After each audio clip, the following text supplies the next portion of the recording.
Hello, everybody. So today I had a lot of laundry to do, so I want to give you guys some laundry motivation. This is several loads that I had washed over the last few days, and I still had one more load at this point in the dryer that I needed to get out when it was done. So get out your laundry. Or set me up near the sink while you wash dishes. Find something you need to do. We can get it done together. Makes it a little bit easier to do that with a friend. But also, while we are doing our laundry or tackling whatever task it is we need to get done, I wanted to share something with you guys about my life. I have never spoken about this before on my channel as of yet, but I want to share today with you my cancer story. So it's not something I talk about a lot, but I just thought that it would give you guys more of a connection with me and help you kind of understand some of my life experiences before now. So just want to share that story with you. So, back in 2015, I believe it was around September. I am really bad with dates. That is something you need to know about me. For me to remember key dates it's hard. So, and this really didn't feel like a key date at the time, for me to remember, but I know it was in the fall at some time. I was sitting one evening helping my son Griffin with his homework. And I just happened to set my arm kind of across my chest up onto my collarbone. So my left arm up to my right collarbone. And I felt a lump. At first I thought it was my collarbone, but then I realized, no, my collarbone's down here. And it was like a lump right above there.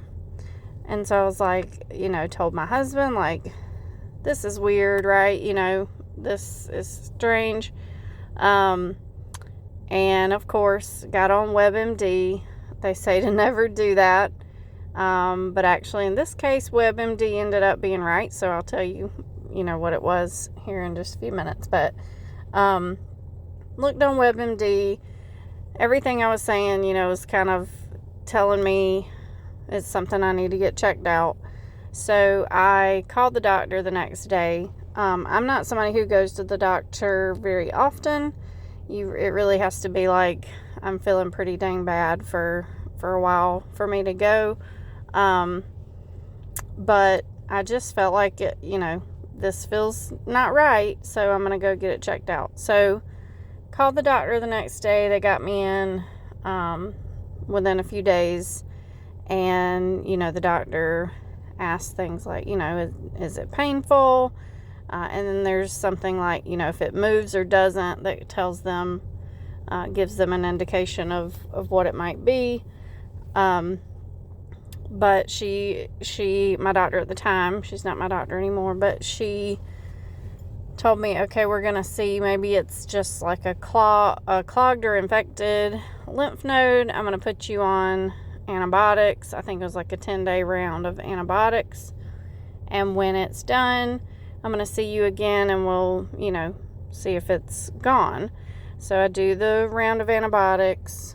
It had not gone away by the time I went to the doctor.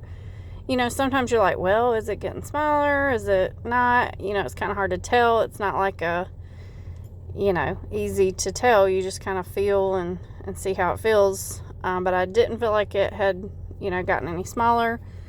And she agreed when I went back. So I believe all at once she sent me to get blood work, a CT scan, and went ahead and set up an appointment with an oncologist. So when she told me she was sending me to an oncologist, maybe I'm just dumb, but I didn't even know what that meant. So when I realized, oh, that's at the cancer center, starting to get concerned. But I also, had read on WebMD what it possibly could be. So, I knew that was a possibility, but just didn't even recognize that oncologist meant cancer doctor, basically. So I go to get blood work, and I go to get the CT scan. I had never had a CT scan before, and when you do that, a lot of times they'll do this dye, and a lot of people can be allergic to it, and I did end up having a minor reaction. So like I started sneezing and stuff, and my throat didn't close up or anything, but from then on out, they said I would always need steroids and Benadryl before I could get, another CT scan with dye or anything with that kind of dye that they inject. So anyway, that's just another little topic. But went and got the CT scan, and then had the first meeting with the oncologist. She pretty quickly said, I think it's probably lymphoma, but I don't, just from how I see it on the CT and everything. And basically it was a cluster of a few lymph nodes that were enlarged, both in that area and then also some in my chest area. So she said, I want to take it out. I want to get a biopsy and be sure, about what it is. So set me up for that, so to have lymph nodes removed, and also went ahead and set me up with a PET scan as well, because she said would tell her. Well, I think the CT was only to that area, so actually I maybe didn't know at that point that there were more in my chest, but they did the PET to see how many there were and how far down they went. So what she told me is, basically, if there are any that have moved to below your waist, I believe it would be like a stage 3. But if they had stayed above the waist, then I think it was stage 2. So I went and got the PET scan, and also had the lymph nodes removed. So I went back to the surgeon just to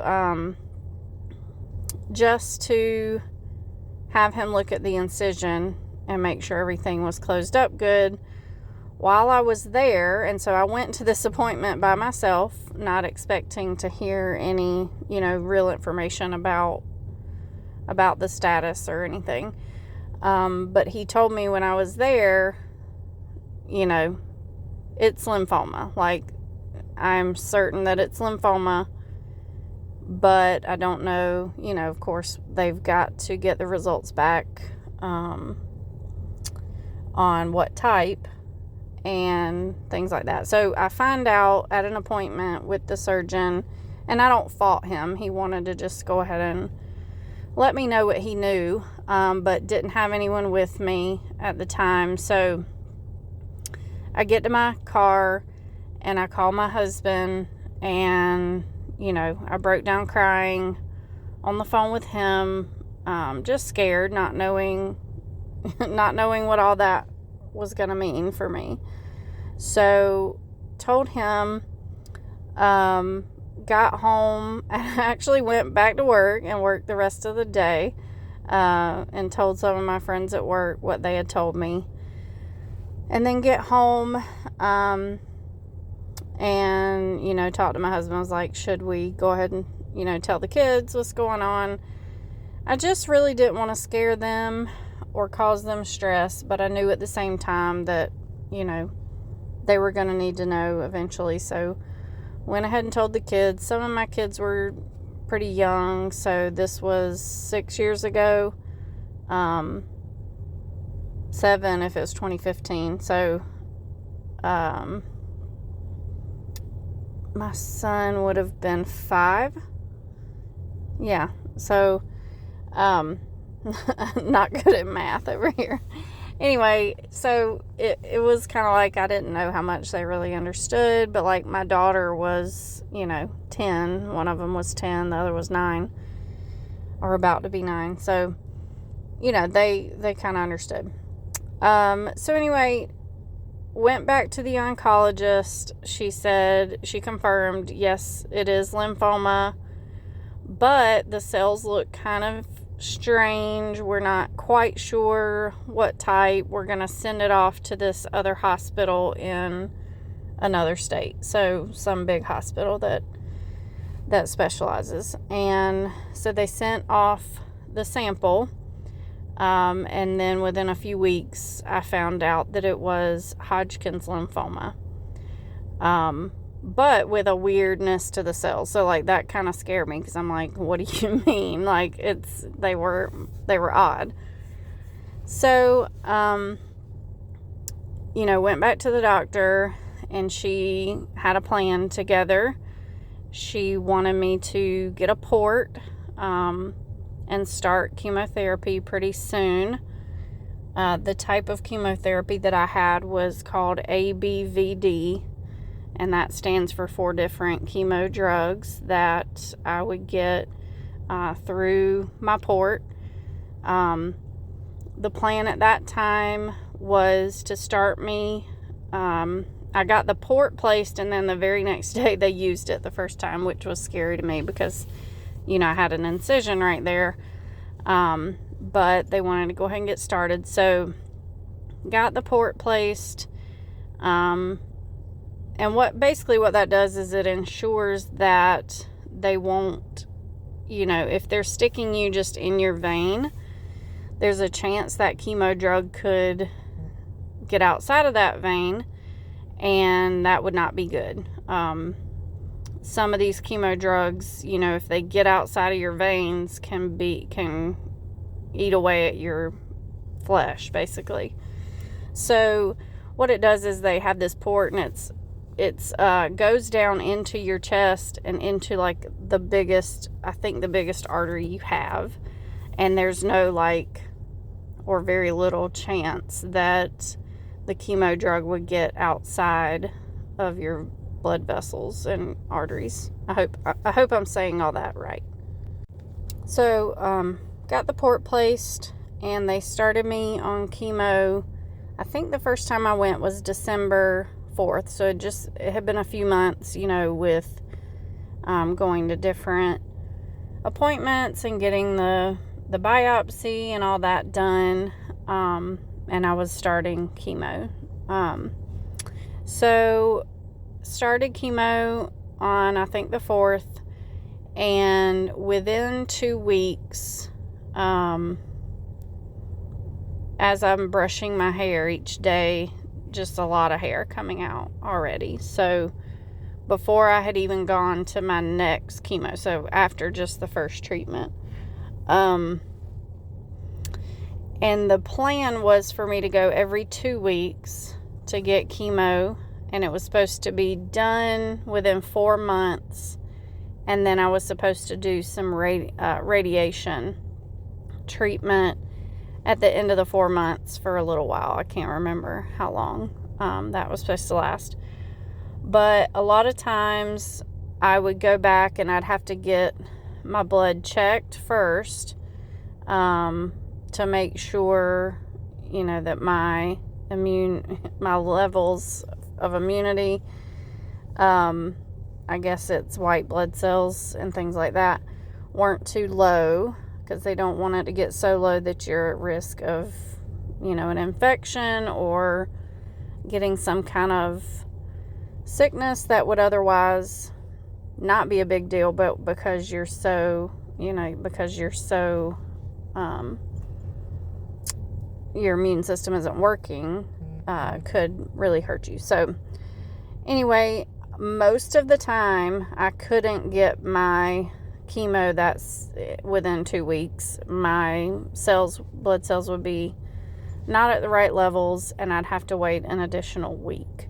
By the time I go back for that, by the 3rd week, they would be good and I could get my treatment again. But after that very first treatment, my chest was hurting really bad, and there is a a chance with some of these chemo drugs that there could be heart damage. And so I was concerned about that. Called and they told me to go to the ER and get my heart checked. So my stepmom took me to the ER. My mom was living out of state at the time, so she would come and help me on the weekends when she could. She did take me to some of my appointments, but on this day she wouldn't have been able to get there. So I called my stepmom and she took me. They checked me out, but basically my heart was fine. The chemo was just giving me really severe acid reflux. So after just that first treatment, having that, and then also I got thrush in my mouth and throat really badly. It was painful to even drink water. But they called me in. It's just one pill you have to take one time and it clears it up. So basically after that first treatment, I learned that the chemo is going to give me severe acid reflux and this chemo is going to give me thrush, or a yeast infection in my mouth basically, and throat, and would make it really painful to eat. So knowing those two things, they were able to proactively write me prescriptions for, number one, I was on every single day, I was on the acid reflux medication. So I just took it proactively and took it every day, and that way didn't have the damage that I would have had otherwise. I still felt some, pressure in my chest and stuff like that, but it wasn't nearly as bad as it would have been if I wasn't taking that. And then every time after I had a treatment, I would just get that one pill to treat the thrush. So I think I took it like 2 days after treatment or something, because it would take a few days for it to happen. But really, I think my saving grace was knowing immediately what was going to happen each time I went and being able to make a plan to prevent it from being so bad. So that really helped me feel a lot better. Those first few days after my first treatment, there was one day I was just laying on the couch and just crying at home by myself, and literally just, talking to God out loud, and asking Him to get me through it, asking Him to just basically carry me through, make it bearable. And then, shortly after that, we came up with the plan to, know what kind of side effects I'm going to have and be able to treat those proactively. So that was a huge, huge thing that seems very simple, but they went ahead and just got me on those medicines for every single time, and it really kept me from having issues I would have had. So throughout the rest of the time, I really felt okay. There was definitely days where I'd have to lay down and take a nap in the afternoon. My job let me work from home for the most part during this time. I could have gone to work probably more, but it was also January, February timeframe. I'd be on meetings and could just hear people coughing and sneezing and hacking up a lung on a meeting, and I would be thinking, I'm so glad I'm not in that conference room right now, with my immunity just being lower. Just knew it wouldn't be good to get that. So I would kind of know, when I have treatment, the first 2 days I'm going to feel okay, and then the third day after treatment I'm going to have a rough day. And then the fourth day after treatment, I'm going to start to feel a little better. And then the fifth day after treatment, I'm going to start to feel good again. And then, I could just I would know how the cycle would be each time. So I could kind of plan, okay, that's going to be like 7 days after my treatment. I think I'll probably be feeling good by then. Let's plan to do, something with the family or go somewhere or whatever. So anyway, I was able to get through in that way. But back to the hair. So I had went ahead and got a haircut before I even started my first treatment. My hair was, before that, probably halfway down my back. But I thought, okay, if I'm going to start losing some, it might be easier if it's shorter. Maybe I'll keep it for longer if it's shorter. So I gotten it cut to about my shoulders. And like I said, after the first treatment, within the next couple weeks, as I'm brushing my hair, just clumps of hair coming out. So by Christmas, so remember I started at like December 4th, I believe. By Christmas, my hair was looking really thin. And so on Christmas Eve and Christmas Day, I wore a scarf around my head because I just felt like it looked so bad. Christmas evening, the day of Christmas evening, I just told my husband, let's just shave it. I'm not going to show anybody my hair with it looking like this anyway, so there's no point in trying to keep it. Just shave it off and let's be done. And so that's what he did.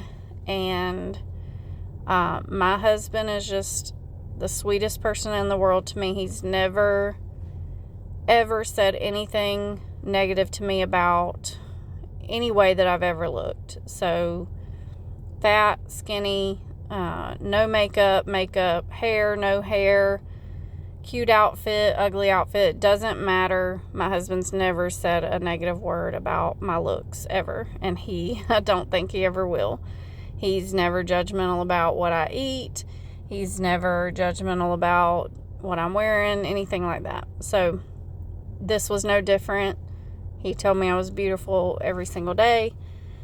And I just to note that, like, for people who are around those who do have to go through this, just being positive towards that person and not letting them feel ugly or down because of how they're looking. It's just a huge positive for them. So try to be that way for the people in your life. But anyway, I did get a few like little cotton hats, and I would just wear those around the house just to not feel bald all the time. But then there was someone who was really nice and gave me $100 to order a wig, and I got a wig. And if I had to go, out in public, I would wear the wig, but, it just wasn't comfortable. So at home, I just wore the little cotton hats and stuff like that. So like I said, every time I would go to get the treatment 2 weeks later, I couldn't get it because my immune levels would be bad. So I'd have to wait a third week. So what this ended up doing is pushing my treatment out to where I didn't end treatment until around the 4th of July of 2016. And there was actually one time where I got a really bad fever. And my husband, we called my babysitter, and she came over with the kids really early in the morning that morning, and he took me to the hospital. I was in the hospital for several days. They didn't really find anything, but my white blood cell levels were really low. So likely just a cold that wouldn't be that big a deal for other people, but put me in the hospital for several days. So that was the only other time really during my treatments when I was not okay. The rest was just, side effects that I had to deal with. I had to rest more. But I would try to, eat well. They would tell me to try to keep my hemoglobin up. So I would eat.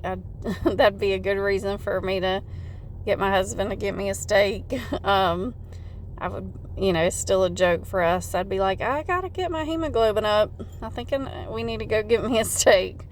But really, like, trying to keep in mind the things that they told me to do. I would try to eat healthy and eat things that my body was, lacking during that time, to try to get me through, and that was helpful too. But anyway, my treatments did continue on. But about halfway through my treatment, I got another PET scan to see what was going on, and every single bit of that cancer was totally gone by halfway through. So in my mind, I'm like, do we have to keep going? But we did keep going. They said it's important to finish the entire, basically it was 2 rounds of ABVD, that I took. So one round, I think, is 8 treatments. I think. Anyway, I got 2 rounds, and it's important to do the full 2 rounds. But one thing that was a part of the original plan was to also get radiation at the end. But because by halfway through, all the cancer was, appeared to be gone, my doctor and I decided that since I was only 35, that it would be more beneficial for me to not get the radiation, because the radiation could cause me to get breast cancer later. And since I was so young, like if I was 70, they'd say, yeah, do the radiation, because by the time the radiation would have caused the breast cancer, I would, not be living anymore anyway, or even like 60 or 50, because they said, within 20 years, maybe that radiation causes you to get breast cancer. And did I say I was 35? No, I was 30. Yeah, I'm 37 right now. 38? I don't know how old I am. I'm 38. That's what I am. I'm 38 now. I think I was 31. I don't know. Anyway, you do the math. It was 2016. Yeah, and I hadn't hit my birthday yet. So I was young. We decided that it was not worth it to do the radiation. The chemo seemed to have cleared everything up, and we just didn't need to go through that part. So that's what we decided. So one thing to note, as I was going through this, I cried that one time when I found out I had it. But other than that, I didn't cry just because I had cancer. But I don't want to sound like you shouldn't, because I had a cancer that my doctor was telling me was highly curable and that I would likely be just fine, that I just had to go through this. And of course, I could have gotten some kind of infection while my immunity was low that would have caused me to, could have killed me. But otherwise, if I could get through the treatment, it was likely going to be cured and I would be fine. So that is not the case for all people. You're getting a diagnosis that is much more serious and much less likely to be resolved with chemo, and you don't know what the future looks like. For me, I just kind of trusted that I'm going to get through this, and then I'm going to be done, and I'm going to be better, and my life is going to be fine. So I can get through, 4 months, 6 months, 8 months of not feeling real good and having to go to treatments, and I'll be fine. But I recognize that, that's not the case for everybody. So I don't want to make light of people who do get a cancer diagnosis. It's different for everybody. But I just did know that I was going to be fine. I just had that peace from God that I was going to be fine. And so it really helped me to get through that without feeling too down on myself. And more importantly to me than what I went through is how it impacted me in my life. So before that diagnosis, I would say that, I thought Haley could handle everything. Haley can handle our finances. Haley can handle the raising of the kids. Haley can take care of the house. I could do everything, take care of everything, and didn't need the help of God to manage my life. I've been a Christian since I was a teenager, and I knew, hand over your problems to God. I knew that as a thought, but had not, done that in my own life. So I thought, I can handle it all, but I couldn't do anything about cancer. It was out of my hands, and I learned through that. Number one, I had to trust some other people. I had to trust doctors, and I had to trust others to help me get things done that I was too tired to do. But most importantly, I had to trust God with that part of my life, and it made me realize that I should be trusting God with every part of my life. And more over time since then, I just see that, in my life as I am worrying about a situation or a problem, something with my kids, I'm recognizing that, it's not that you don't take action. I take the actions I believe God would have me to take. But beyond that, I hand it to Him, and I pray about it, and I trust that God is going to do what God knows is best. That's a hard thing to grasp when you do feel like you've handled everything fine, when you feel like you're taking care of everything without issue. But I promise that God can take care of it much better than you can. God has a much better plan for your life than any plan you could come up with. And if you trust Him to do that, I believe you will go through difficult things. There's no doubt about that.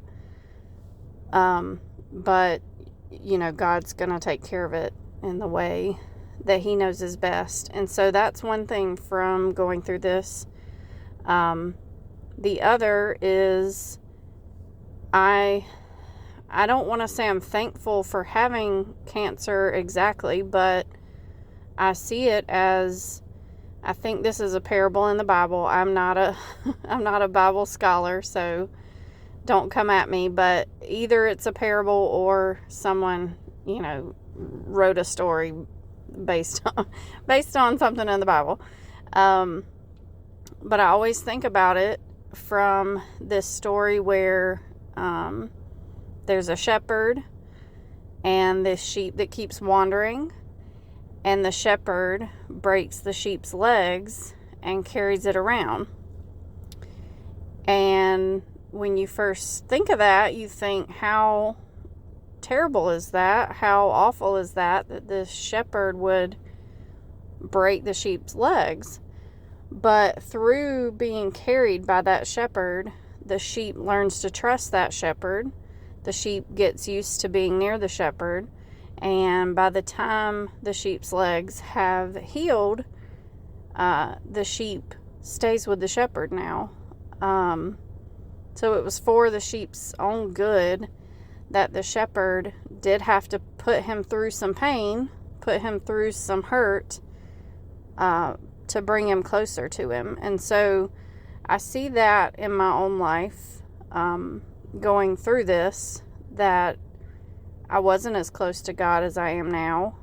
That's not to say I'm perfect or do everything I should or always trust in Him 100%. That takes a lot of work and a lot of prayer, and I'm not there. There's a journey in this life, and I'll never be done until the day I die. But I know that where I was before in my relationship with God. I was not as trusting, and I was not allowing Him to do the things in my life that He wanted to do for me. And so, you know, if you were in control of your own life, and if we would make everything peachy keen and no problems, no issues. But how shallow of a person would we be? So, you know, those heartaches and those hurts and the hard things, the hard days to go through, can mold us and shape us as people. And as a Christian, I see that in my walk with God. So, you know, it is hard to say. Like, I don't want to say I'm thankful for having cancer, but I'm thankful for some of the changes in my life that were because of the cancer and the hard days I had to endure, and the trust that I had to give over to God. And it's a good reminder for me when I am trying to take care of everything myself, and I think, I don't know what to do about this. And it's also a relief. You know, I don't have to know what to do. I have to know who to go to. And who I go to is Jesus. And it's a humongous, you know, lift off your shoulders. Not that you won't worry at all. We all are going to do that. We're human, and we're going to, you know, have worries and concerns and fears. But as much as you can, push that to God and hand it to God, and let Him take over that. So for me, you know, what I went through is a story. The bigger part is how it changed me as a person. So I just wanted to share that with you all in case, you know, someone out there may be going through treatments right now. I know, you know, so many people are getting cancer diagnoses every day, and so many people are touched by that type of illness. So just wanted to share that with you guys, so that if there's someone you think this could help, you know, you could share this video with them or send them over to my channel to comment, and I would love to hear your stories and the impacts that you have seen from the good impacts. You know, I mean, there's negative in this world all day long. You don't have to look hard to find it, but the positive impacts that things like this can have on people, you know, I think it's important to remember that, and not to get bogged down in all the negative. Another thing that I saw from going through this is the outpouring of love that people I hardly know, who just, you know, they might just know of me. The outpouring of love from them that I got was just amazing. So people, you know, helping with Christmas that year, just because they knew, you know, it was a hard time for us, and families making us dinners over time, people just asking how they could help and what they could do, and just showing that they care. When, you know, you think, who gives, you know, a flying flip about me outside of just, you know, my family, my very closest family and friends. But, you know, I just saw people with genuine care and genuine love and genuinely wanting to show that. And it's just a beautiful thing when you see that. So just want to share that too. And, you know, I appreciated every single gesture, every single card. It didn't have to be monetary or a physical thing, just the kind words that were said to me in that time or to our family. It was just amazing to see. All right, so I did put the rest of the clothes away. You're just going to see me put things in my dresser here. But then I just wanted to show and share a few pictures from that time. So this is me right before I started treatment. You see my hair down to the middle of my back there. Here's me on that first treatment. I had gotten that haircut, and there's my port. Here's me as I'm starting to lose some hair, starting to wear a hat. And this is me in my wig. So you can probably tell a difference, and that's my wig as well. So, you know, probably if people didn't pay much attention, they wouldn't know, but I definitely could tell. Here is me at my last treatment, and my hair had already started growing back towards the end of my treatments. It was July, and it was hot, and I said, to heck with it. I'm just gonna be, you know, have really super short hair. It came in a different color, and this is at a family party right after that, but I just started going like this, and it felt much better than wearing a wig. This is when they said, you know, cleared me. My mom took me, that was my mom, she took me out for yogurt. And then just a few photos, you know, as the hair starts growing out. You can see my hair is much lighter there than it. Usually my hair is almost black. It's very, very dark. And then just as time goes on, actually, and you can see like in the pictures before, one of the worst things I think is when your eyebrows go, because I was just used to having really dark eyebrows, and that just changes your face a lot. But over time, as the hair's growing out and I'm starting to feel normal again, and actually at this level, like, I kind of like my hair like that. But I know my husband likes longer hair, so I went back to longer hair, but just a few snaps. And then this next one is finally getting my port out. This is a full year later after my last treatment. They wanted me to keep the port just in case they saw anything come back up on my scans.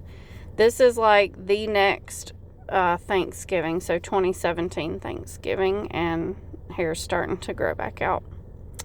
All right, well, thank you guys for letting me share, and I hope you come back again, and I'll see you next time. Bye.